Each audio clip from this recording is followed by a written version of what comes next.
Ladies and gentlemen, work harder. That is the simplest and most complex piece of advice you will ever hear, because it is not just about the labor of your hands or the hours you invest. It is about who you become when you push yourself beyond the edges of comfort and expectation. When you dare to take responsibility not just for your actions, but for your potential. And not just your potential in the eyes of others, but your potential in the deepest, most sacred corners of your soul. There's something deeply noble in the idea of bearing a burden voluntarily. We're surrounded by voices today that tell us to take it easy, to slow down, to treat life like a lounge chair instead of a battlefield.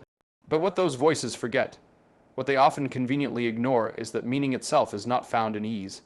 It's forged in effort. It's earned, not granted.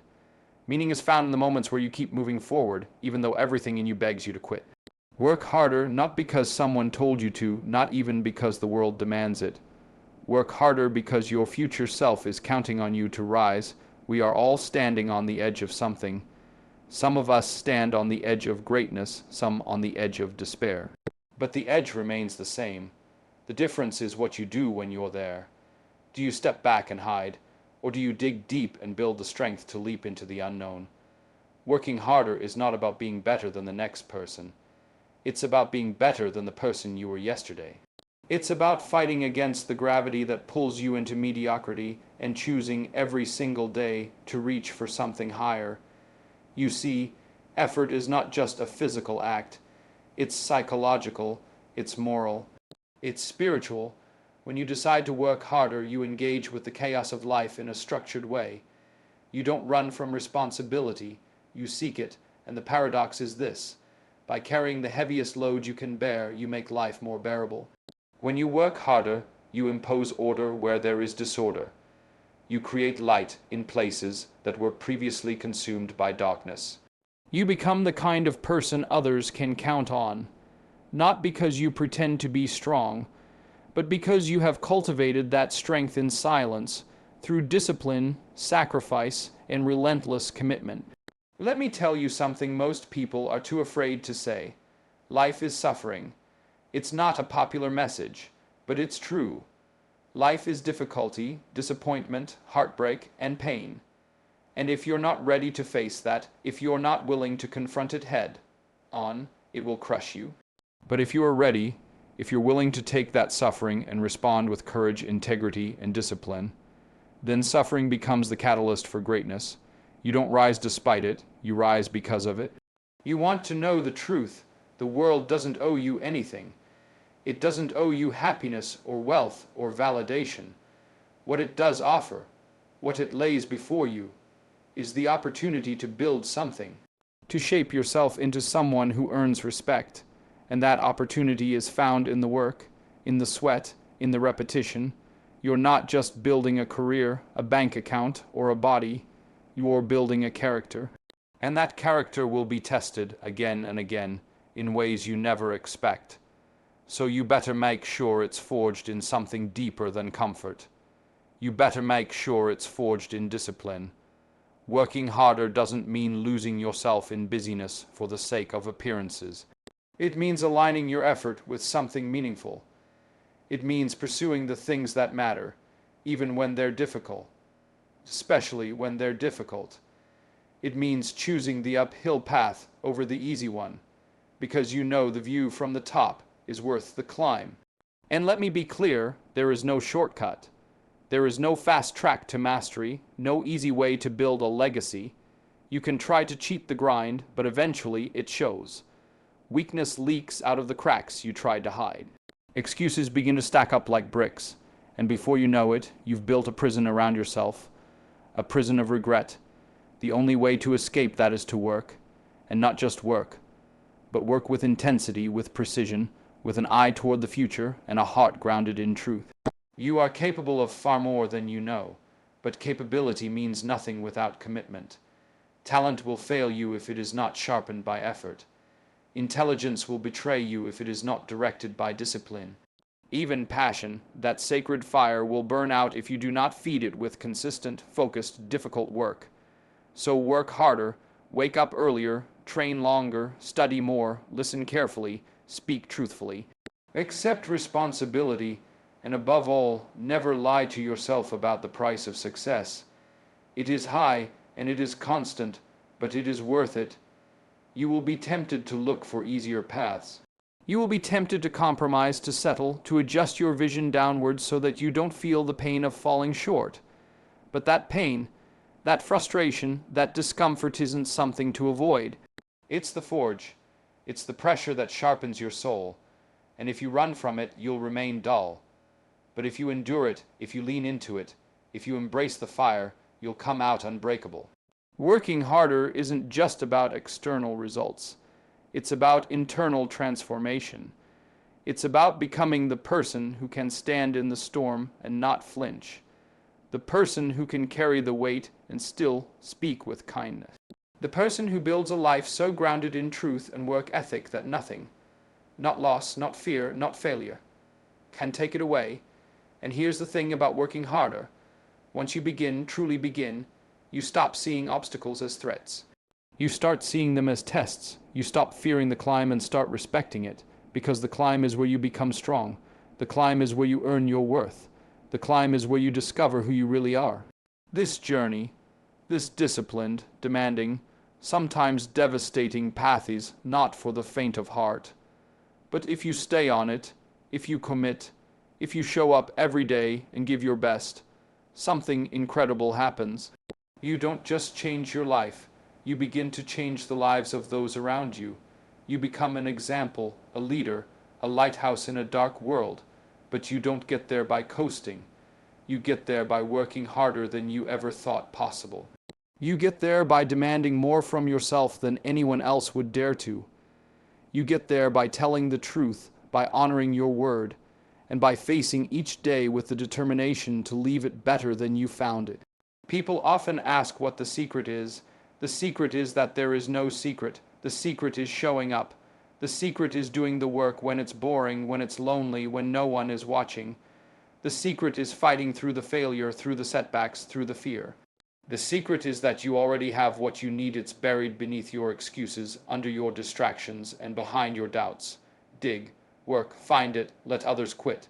Let others complain, let others make excuses. That's not your path.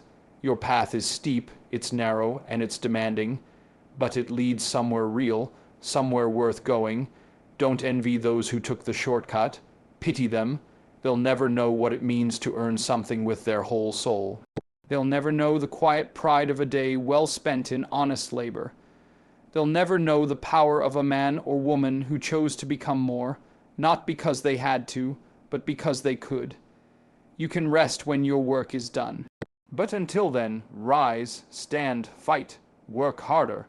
Responsibility demands that you stop waiting for life to become easier. It commands that you stop looking for the soft path, the painless way forward, and instead step willingly into the very fire that forges meaning. That doesn't sound appealing, and it's not supposed to. It's not a sales pitch. It's a confrontation with the parts of you that shrink back, that seek comfort at the cost of character, and that would rather be sheltered than strong. The truth is, comfort is seductive.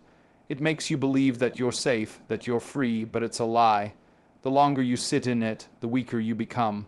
The longer you avoid the weight of responsibility, the more fragile your spirit grows. We are not designed to coast. We are not built for ease. The human soul finds fulfillment in purpose, not pleasure, in struggle, not stagnation, and purpose requires responsibility. It requires a vow, a decision made not just once, but daily, to carry what must be carried, even when it's heavy, even when it's lonely, even when it hurts. You can tell a great deal about a person by what they're willing to take responsibility for. Some shrink their world down to the size of their comfort zone, taking ownership only for what is pleasant or convenient. Others expand their world by taking ownership of things far beyond themselves, their family, their work, their beliefs, their community.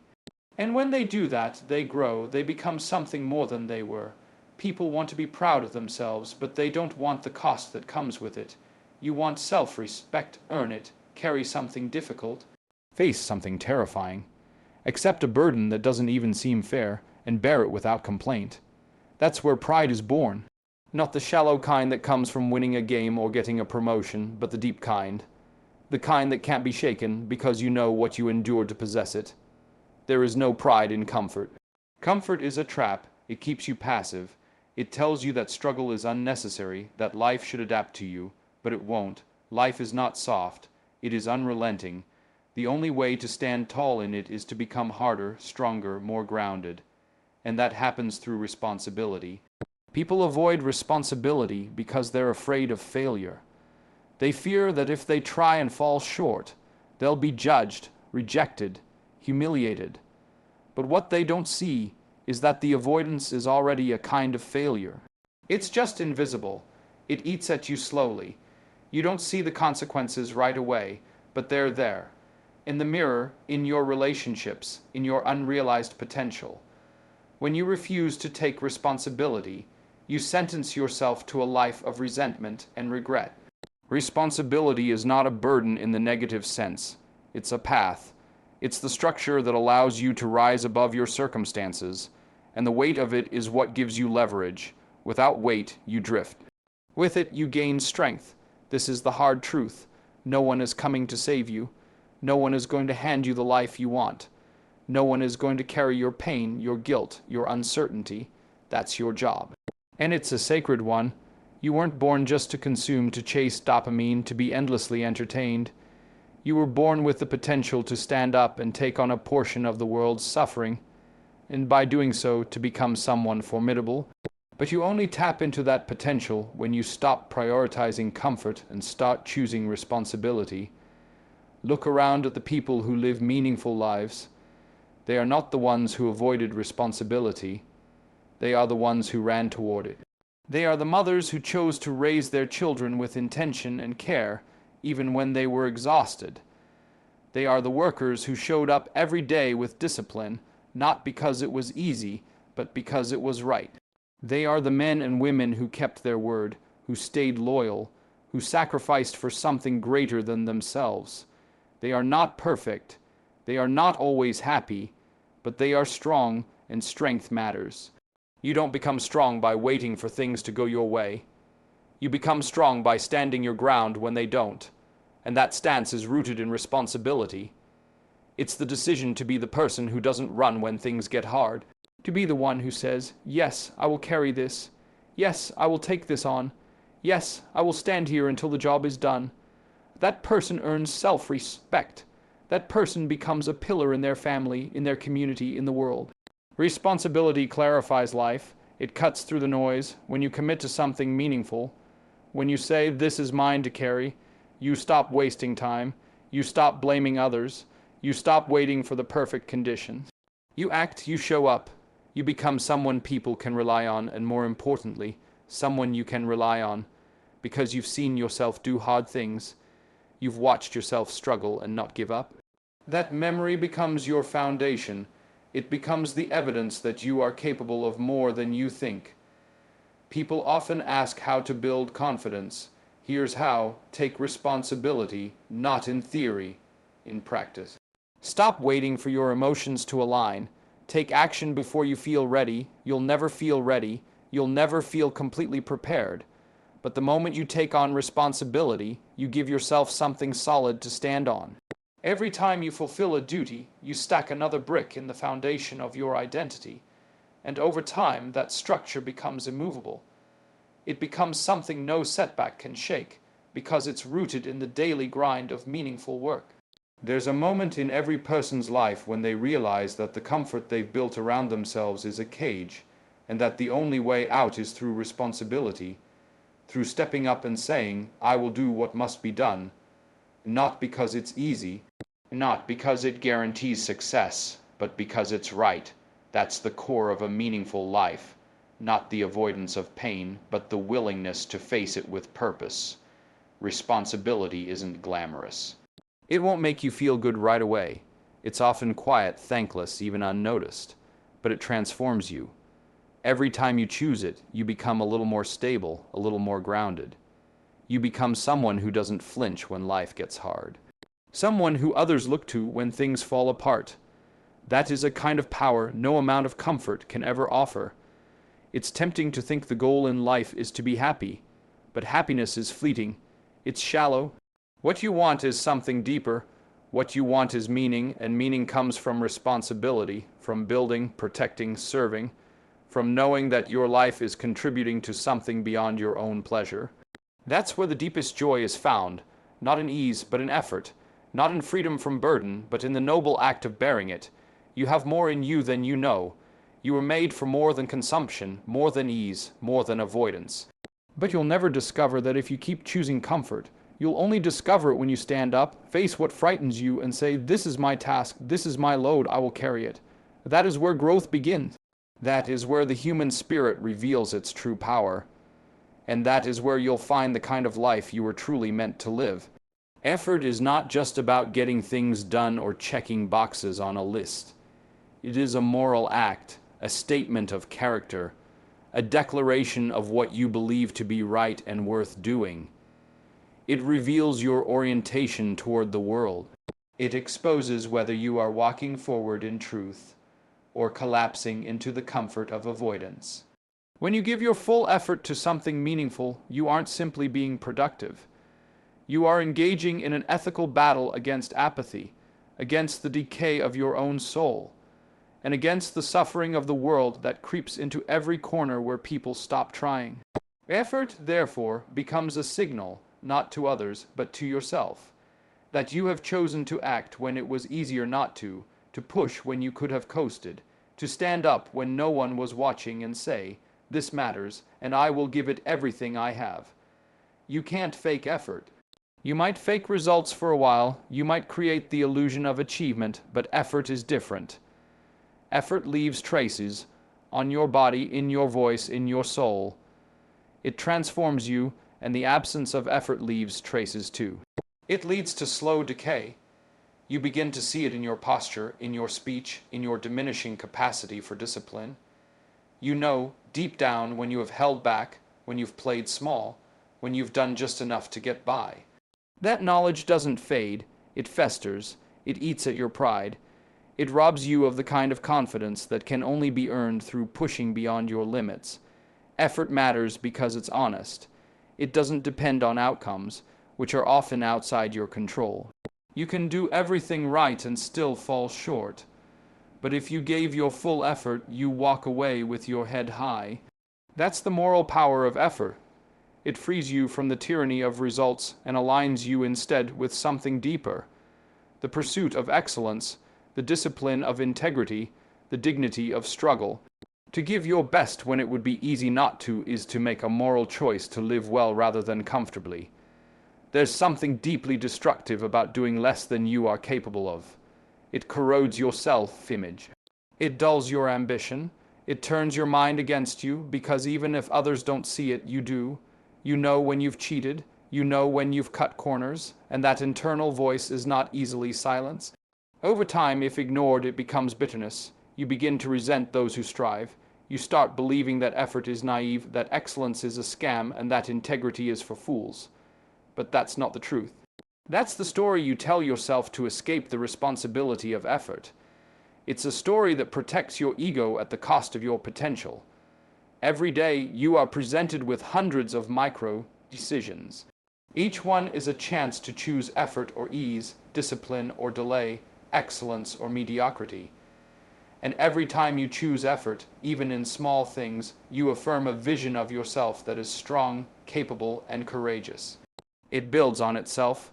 You begin to see yourself as someone who finishes what they start, who shows up fully, who doesn't crumble when things get hard, and that vision becomes a kind of moral compass. It keeps you anchored when the storms come, because you've already proven to yourself who you are. We live in a time that celebrates shortcuts, hacks, and minimal effort. The goal seems to be doing the least for the most reward, but that approach hollows you out. It reduces you to a machine designed only to extract pleasure or comfort. You lose something essential when you stop striving. You lose the sharp edge of your identity. You forget what it feels like to fight for something meaningful, and worse, you forget that you're capable of doing it. Real self-respect is not found in indulgence. It's earned in those lonely moments where you choose to give your best effort, not because anyone's watching, but because you've made a promise to yourself to never again betray your potential. Effort also connects you to others. It says, I care enough about this job, this relationship, this vision, this responsibility to bring my full presence to it. It's how you serve, it's how you show love. It's how you earn trust. And when you withhold effort, people feel it. They might not say it, but they know. They know when you're halfway in. They know when you've emotionally checked out. And that kind of disengagement poisons not just your own life, but the lives of those who depend on you. In that way, effort becomes a form of morality in relationships too. It's how you honor others, not just by showing up, but by showing up with everything you've got. There's a strange peace that comes from knowing you gave everything, even if it doesn't work out, even if the world doesn't applaud. That peace is rare. It's quiet, but it runs deep. It tells you that you didn't fold, that you didn't let your fear of failure or discomfort dictate your actions. That's the kind of peace that builds resilience. It becomes the internal foundation that allows you to take on bigger and harder things, not with arrogance, but with humility and grit. You can always find reasons not to try. You're tired, you're overwhelmed, you're not sure it will make a difference, and sometimes those reasons are valid, but more often they are subtle forms of self-deception. They are justifications that allow you to avoid the hard truth, that life is asking something of you, and you haven't answered yet. Effort is the answer, not words, not plans, not intentions. Effort. It's the only honest way forward. You want to know who someone is. Watch how hard they work when no one's watching. Watch how much care they bring to the tasks no one celebrates. That's character. That's morality in motion. In a world addicted to comfort and noise, the decision to work hard in silence is a revolutionary act. It's a spiritual act. It's a declaration that your life will be measured not by how easy you made it, but by how deeply you engaged with it. And that engagement begins with effort. Real, deliberate, focused effort, not the frantic hustle of the desperate, but the steady grind of the committed. There is dignity in that. There is virtue in it. And there is transformation. Don't let the world convince you that effort is outdated, or that it's only for people who don't have talent. Effort is what sharpens talent. It's what turns raw ability into refined mastery. But more than that, it's what turns a good person into a great one. Because effort isn't just what you do, it's who you become in the doing. Every drop of sweat, every hour of practice, every page read, every conversation where you chose honesty over comfort. These are moral victories. They shape your soul. You were not put here to coast. You were not born to get by. There is something inside you that hungers for more discipline, more excellence, more meaning. And that hunger will never be fed by sitting back.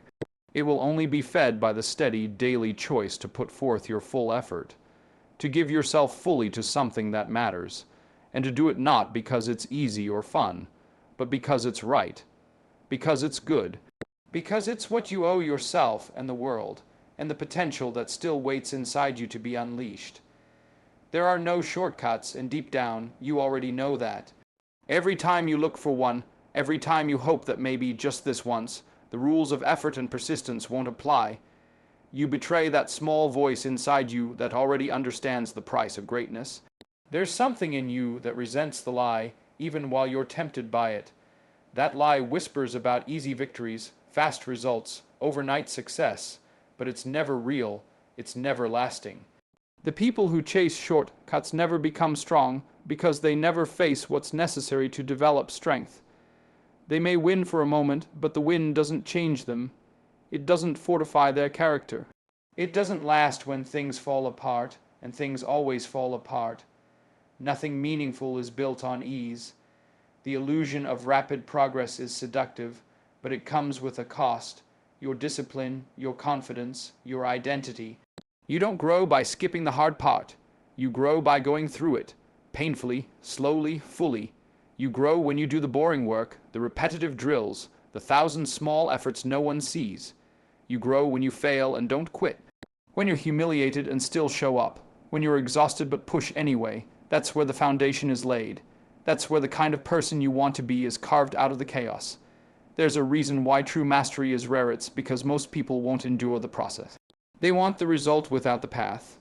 They want the body without the diet, the knowledge without the reading, the success without the sacrifice. But it doesn't work that way. Every shortcut you take costs you something real. It steals from your future. It weakens your will.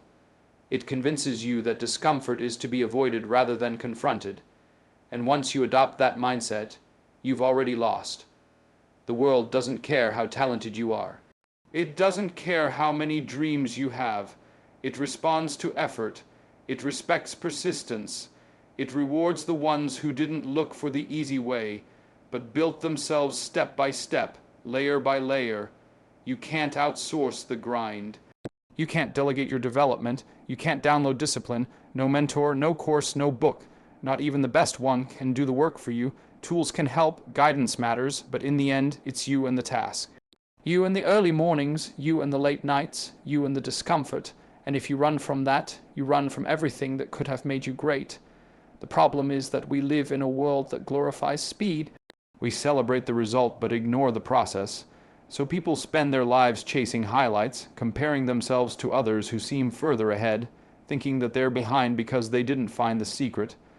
But the only real secret is this: there is no secret. Just hard work repeated consistently over time. The truth is uncomfortable, and that's why people look away from it. They would rather believe they're just missing the trick, the tactic, the right connection. But that belief is poison. It keeps you searching outward instead of building inward. It keeps you passive instead of active. The people you admire didn't stumble into excellence. They bled for it. They endured the lonely years, the criticism, the doubt, the plateaus. And they kept going anyway. They didn't ask, how can I make this easier? They asked, how can I become better? That's the difference. One question builds dependency, the other builds resilience. If you want to be proud of yourself, truly proud, you have to earn it the hard way. There is no shortcut to the deep kind of confidence that comes from knowing you've put in the work. Not once, but again and again. Not when it was convenient, but when it was miserable, when no one was watching. When you didn't feel like it. Every great achievement has roots in years of invisible effort. Every public victory is built on countless private struggles. That's why the shortcut never works, because it skips the part that actually transforms you. You might get the reward, but you won't have the strength to keep it, or to grow it, or to honor it. It's easy to want something badly. It's much harder to want the process that leads to it, but the process is where the value lies. The process is what prepares you. It's what teaches you discipline, patience, humility. It's what forces you to confront your flaws, your limitations, your excuses. And in doing so, it gives you the opportunity to overcome them. If you cut that short, you remain weak, even if you look successful for a moment. The process exposes you, refines you, and ultimately rebuilds you. If you want to be unshakable, you have to go through it. There's a clarity that comes from rejecting shortcuts. You stop wasting time. You stop chasing hacks. You stop lying to yourself. You stop asking, how can I get there faster? And start asking, how can I keep getting better? That's a powerful shift. It changes your relationship with time. It changes your relationship with pain. It turns your life into a long-term mission instead of a series of desperate sprints. And in the end, it gives you something far more valuable than results. It gives you identity. It gives you pride. It gives you peace. Everyone wants to be successful, but few are willing to carry the weight of that success.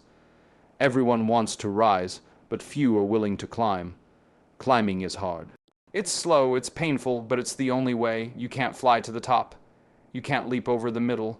You can't fake the elevation. You have to earn every inch, and every inch teaches you something. Every setback sharpens you. Every obstacle strengthens you. That's why the climb matters. It's not just where you're going. It's who you become along the way. You may feel behind right now. You may feel like others are ahead of you. That's okay, let them run, let them take their shortcuts. Your job is not to keep up. It's to keep going. Your job is to do the real work, to lay the bricks one by one, to build something that lasts. Something rooted in effort, integrity, and grit. When others burn out or fall apart, you'll still be standing because you didn't skip the foundation. You didn't cheat the process. You paid the full price. And because of that, what you've built will endure. You were not meant for easy things. You were not meant for instant gratification. You were made to overcome, to endure, to persist, and every time you reject the shortcut and embrace the struggle, you get closer to the person you were meant to be. That person doesn't break when things get tough. That person doesn't quit when the rewards are slow. That person has something the short-cut crowd will never have: the power of earned strength, the weight of real self-respect. The clarity of purpose forged in fire, and no one can take that away from you. The real purpose of the climb is not the trophy at the top, but the transformation that happens on the way up. If you're only climbing to win, to be seen, to be applauded, you've already misunderstood what matters most. Because the peak is a moment, but the climb is a lifetime. And in that climb, every step, every stumble, every pain, every sacrifice is building you into something you weren't before. Something stronger, something wiser, something unshakable. It's not the win that makes you powerful. It's the willingness to keep going even when there's no promise of reward. That's where identity is forged. If you climb only to win, you will become fragile. You'll begin to measure your worth by your position, your value by your outcome. You'll chase comparisons instead of growth. You'll become obsessed with being better than others rather than being better than you were yesterday. And when the results don't come fast enough, when someone else gets there before you, you'll start to crumble. Because your climb wasn't rooted in purpose. It was rooted in pride, and pride is brittle. It can't sustain you in the quiet hours. It can't carry you when everything hurts and nothing is certain. But purpose can. Becoming can. There is something sacred in working not for applause but for alignment, with your highest values, with your unfulfilled potential, with the version of yourself that refuses to quit even when there's no audience. Winning isn't wrong, but when it becomes the only reason you move forward, you lose sight of who you are. The process of climbing, the struggle, the failure, the doubt, the small daily efforts, they shape you in ways success never could. You don't just conquer a mountain. You conquer your excuses, your procrastination, your comfort zone, and each of those victories matters far more than any external reward. It's easy to want the top because it looks like freedom. It looks like validation, but most people who make it there with the wrong motives find that it's empty. They climbed for a crown that didn't fit. They sacrificed for praise that was short-lived, because they were chasing status instead of substance. And that's the great deception, that success will make you whole, but it won't. Not if you've ignored the inner work. Not if you haven't learned to respect the climb itself. You're not supposed to reach the top and suddenly become someone. You're supposed to become someone on the way up. And that becoming is not easy. It demands your discipline. It demands your humility. It demands your willingness to face every part of yourself you've been trying to avoid. The laziness, the entitlement, the insecurity, the resentment. The climb will show you all of it, not to shame you, but to refine you, to prepare you. Because whatever you build without facing yourself will eventually collapse under the weight of your unresolved weakness. So the climb brings it all to the surface, not to punish you, but to make you ready. And only the ones who understand that will endure. Every setback, every failure, every rejection, those aren't signs you're losing. They're signs you're becoming. They're the resistance needed to build spiritual muscle. They test your commitment. They strip away the superficial so the essential can emerge. You don't learn character from winning. You learn it from losing and still moving forward. You learn it from silence, from fatigue, from sacrifice. You learn it by doing the right thing when it's hard, when it hurts, when no one's clapping. That's the real climb, and it's brutal, but it's beautiful. Don't waste it by wishing it were easier. Don't dilute it by rushing through. Don't cheapen it by fantasizing about the finish line. The climb is your teacher. And the lessons it offers are more valuable than any title, any paycheck, any position you might one day hold. Because those can all be taken from you, but who you become, who you earn the right to be through struggle, that can never be taken. That's yours, and it's worth everything. When you shift your focus from winning to becoming, everything changes. You stop being desperate for shortcuts. You stop comparing your journey to others. You stop resenting where you are and start respecting it. You understand that every step, no matter how small or painful, is part of the process, part of your formation, and that makes you powerful, because now you're not just climbing for a destination, you're climbing for your soul. This doesn't mean you stop pursuing excellence. It means you pursue a deeper excellence, not just in what you achieve, but in how you show up, how you respond to failure, how you lead under pressure, how you endure. Winning might bring recognition, but becoming brings peace. A quiet kind of pride, a grounded kind of strength, the kind that doesn't need to be seen because it's real, it's rooted, it's earned. You can't fake becoming, you can fake confidence, you can fake skill, you can fake winning for a time, but becoming is deeper than image, it's character, it's integrity, it's the ability to look yourself in the mirror and know you didn't quit, even when everything in you wanted to. That you stayed true. That you chose the hard path not because it guaranteed success, but because it was right, because it was necessary. That's the foundation you need if you ever want to lead, to influence, to build something that lasts. Not just a career, a legacy, and that legacy starts with your private battles. The climb isn't glamorous, it's slow, it's exhausting, it's repetitive, and sometimes it feels like it's going nowhere. But the things that matter always grow in silence. In the dark, in obscurity, before the spotlight, there's struggle. And if you avoid that struggle, you will never be prepared for what the spotlight demands. You don't rise to the level of your ambition. You fall to the level of your training, and that training is done in the trenches where nobody sees you and nobody thanks you and everything feels uphill. But that's where you become who you're meant to be. So keep climbing. Not for approval, not for recognition, not to outshine anyone else, but because the climb itself is transforming you. Because something in you knows that if you keep going, keep fighting, keep learning, keep choosing integrity over convenience, one day you'll stand at the top, not empty, not hollow, not dependent on applause, but full, whole, grounded, not just someone who won, but someone who became.